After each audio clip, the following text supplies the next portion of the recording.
दिवस संध्याकाळी रात्री सिनेमा बघायचे, घर परिवाराबरोबर फाफडा जिलेबी खायची, मित्रांबरोबर गप्पा मारायचा आहे ना. मुंबईकरांशी काय लेनदेन आहे?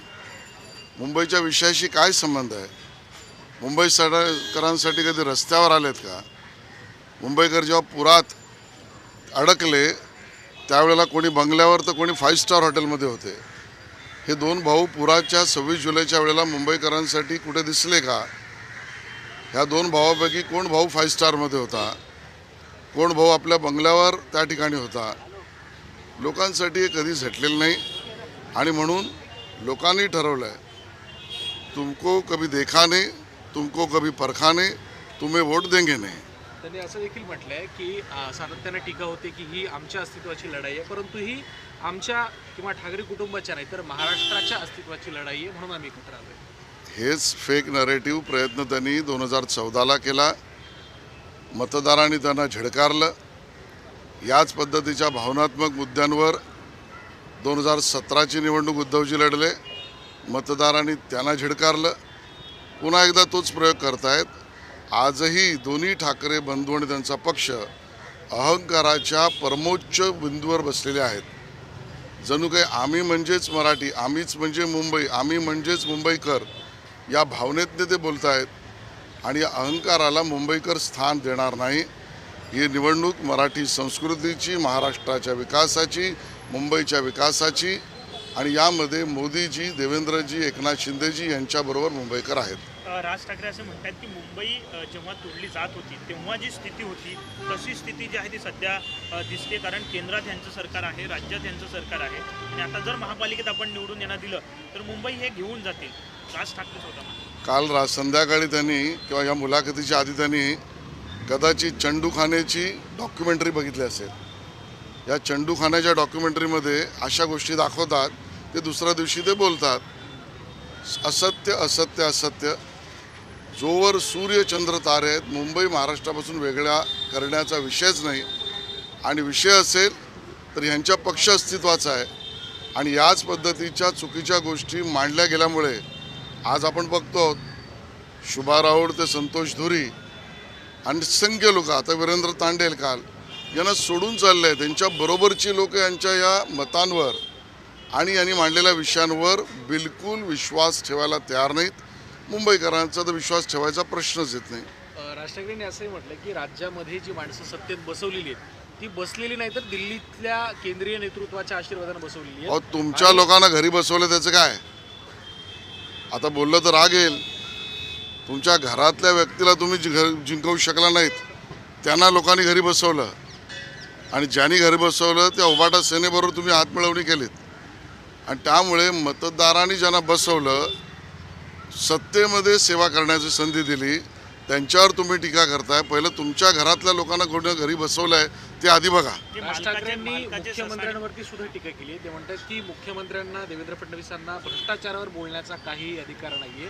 अजित पवारांच्या विरोधात ज्यांनी गाडीवर पुरावे आणले त्यांना या भ्रष्टाचाराच्या मुद्द्यावर बोलण्याचा नैतिक अधिकार उरत नाही. यांच्या बोलण्याला मुंबईकर आणि राज्यातील जनता बिलकुल गांभीर्याने घेत नाही. देवेंद्र फडणवीस यांचं नेतृत्व, कर्तृत्व आणि पारदर्शी कारभाराचा त्यांनी घातलेला महाराष्ट्रातला पायंडा हा पथदर्शी आहे. हा पथदर्शी भ्रष्टाचार विरहित गुड गव्हर्नन्सचा पाया आहे. देवेंद्र फडणवीसांची महाराष्ट्राबद्दल असलेली कमिटमेंट आहे आणि ज्यामुळे हे अडचणीत आले. आता कोणाला किती नोटिसा भ्रष्टाचारासाठी गेल्या आहेत त्या उद्धव ठाकरेंच्या पक्षातल्या आणि राज ठाकरेंच्या पक्षातल्या लोकांबद्दल त्यांनी बघावं आणि त्यामुळे त्यांनी तर भ्रष्टाचारावर बोलणं या अगोदर आपल्याकडे स्वतःकडे 4 बोटं काय ते बघावी. तुम्ही खाजगीकरण कराल मुंबईमध्ये मोठ्या प्रमाणात जर सत्तेत आलात तर, असं दोन्ही बंधू म्हणतात. मुळामध्ये NTCच्या मिलवर ज्यांनी खाजगीकरणातनं इमले बांधले, त्यासाठी खाजगी विकासकाशी पार्टनरशिप केली, त्या लोकांनी आम्हाला हे शिकवलं आहे. या मुलाखतीकडे कसं बघताय? कारण त्यांनी सभा न घेता मुलाखत घेतलेली आहे आणि कुठेतरी भावनिक बघा, दुर्दैव आहे की काही लोकांना मुंबईकरांचे प्रश्न, मुंबईकरांच्या समस्या याचं इव्हेंट वाटतं आहे आणि त्या इव्हेंटायझेशनमध्ये जे जगतायत त्यांना मुलाखती, टीजर याच्यावरच ते आहेत. गल्लोगल्ली रस्त्यावर मुंबईकरांच्या सुखदुःखासाठी ते नाहीत. एवढंच मी त्या ठिकाणी सांगेन. सर, डोंबिवलीमध्ये एक इंटरेस्टिंग प्रकार समोर आला आहे. शिवसेना उद्धव बाळासाहेब ठाकरे पक्षाच्या अधिकृत उमेदवारांनी ज्यांनी अर्ज भरलाय, प्रचार देखील सुरू केलाय, त्यांनी काल एकनाथ शिंदेच्या शिवसेनेमध्ये प्रवेश केलाय आणि त्यांच्या उमेदवाराला पाठिंबा देऊन टाकलाय. आता हे दुसऱ्याला शहाणपणी शिकवतात उभाटा सेना आणि मनसे, आणि त्यांच्याचकडची लोक त्यांना रोज तुम्ही कसे वाईट आहात, तुम्ही कसे चुकतात, तुम्ही कसे अहंकारी आहात, तुमची दिशा कशी चुकीची आहेत म्हणून रोड झिडकारतायत.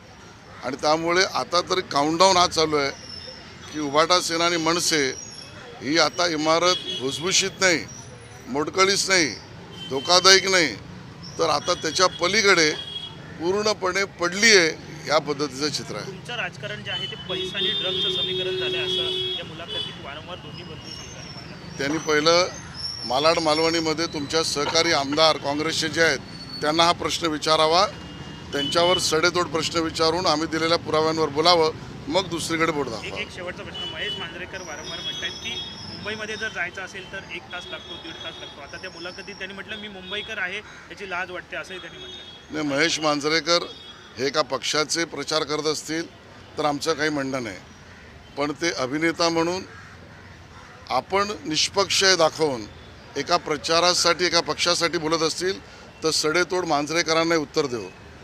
त्यांनी अटल सेतूने प्रवास केला नाही का? त्यांनी कोस्टल रोडने प्रवास केला नाही का? त्यांना उपनगरी रेल्वेतनं फिरण्याची माहिती आहे का? त्या ॲक्वा मेट्रोमधून कधी फिरले आहेत का? आणि म्हणून महेश मांजरेकर यांनी राजकारणात पडू नये, आणि पडायचं असेल तर घोषित करावं. त्यांनाही आम्ही हे दाखवू, आता थांबायचं नाही.